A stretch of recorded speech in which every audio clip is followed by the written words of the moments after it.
So we learnt about the blood supply. So both arterial blood supply as well as the venous drainage. Now let us look into the nerve supply. So for that again we have divided the nasal septum into 4 quadrants: antero-superior, antero-inferior, posterior-superior and posterior-inferior.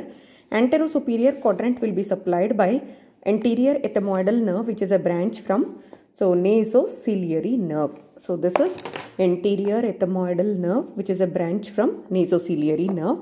Then antero-inferior quadrant will be supplied by branches from anterior superior alveolar nerve. Anterior superior alveolar nerve, which is a branch from the maxillary nerve.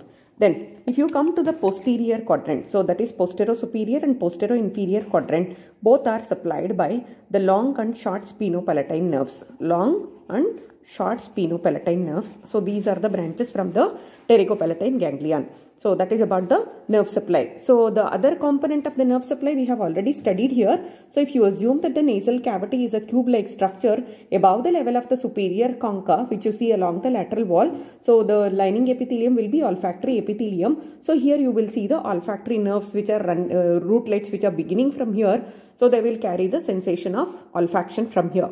So this is about the 4 nerves which are supplying here the quadrants. So antero-superior quadrant, anterior ethmoidal nerve.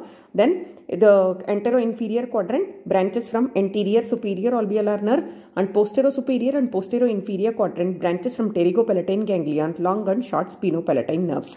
Now coming to the lymphatic drainage. Again we have divided the nasal septum into quadrants from antero-superior and antero-inferior quadrants. That is, from both the anterior quadrants, you can see here the lymphatic drainage goes to the submandibular group of lymph nodes. Then from posterior-superior and posterior-inferior quadrants, the lymphatic drainage goes to the retropharyngeal group of lymph nodes. So we covered the blood supply, both arterial and venous. Then we covered the nerve supply and then the lymphatic drainage. Now coming to the applied anatomy. So what is the applied anatomy of nasal septum? DNS, deviated nasal septum. I said nasal septum or medial wall of nose is not exactly in the midline to divide the nasal cavity into 2 halves.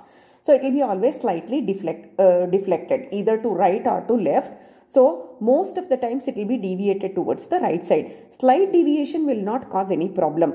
If there is maximum deviation, for example, if you assume that this is the nasal cavity, so this is the partition. If at all, if the partition is lying more towards left or lying more towards right, you can see one part of the cavity will become narrow, the other part of the cavity will become too roomy, right? So here there will be more aeration, here there will be less aeration. So this is the problem. So if you have a deviated nasal septum, where there is more aeration, we don't have any problem. Where there is less aeration, definitely, so the chances of infection will be very much. Okay, so that is about the importance of deviated nasal septum. The other important point what we have observed here in the blood supply was the anastomosis what we see in the antero-inferior quadrant of the nasal septum. So I said this is called Little's area, and there is a arterial plexus which is just present beneath the mucous membrane. So because of the anastomosis between the facial artery and then the spinopalatine and greater palatine arteries. So this area will be very sensitive for bleeding. So even a commonest habit like nose picking, so will cause the bleeding from the nose. Bleeding from nose will be called as epistaxis. It will be called as epistaxis. So the cause for epistaxis will be different in different age group. If at all, if it is in a small child, so you know the children have got the habit of keeping whatever they get into their hand into the nose, right? So foreign body nose will be the commonest problem, so for which is resulting in epistaxis. If it is in case of an adult, so for even in the case of elderly especially, so high blood pressure, that is hypertension, is the cause for epistaxis. So depending on the age group also, the cause for epistaxis also so differs. So deviated nasal septum, the other thing, the complication we have already seen. So that is nothing but frequent nasal infection plus frequent paranasal infection, sinuses infection also, that is otherwise called as sinusitis, that we will be studying in the next class. So that is all about the nasal septum or medial wall of the nose.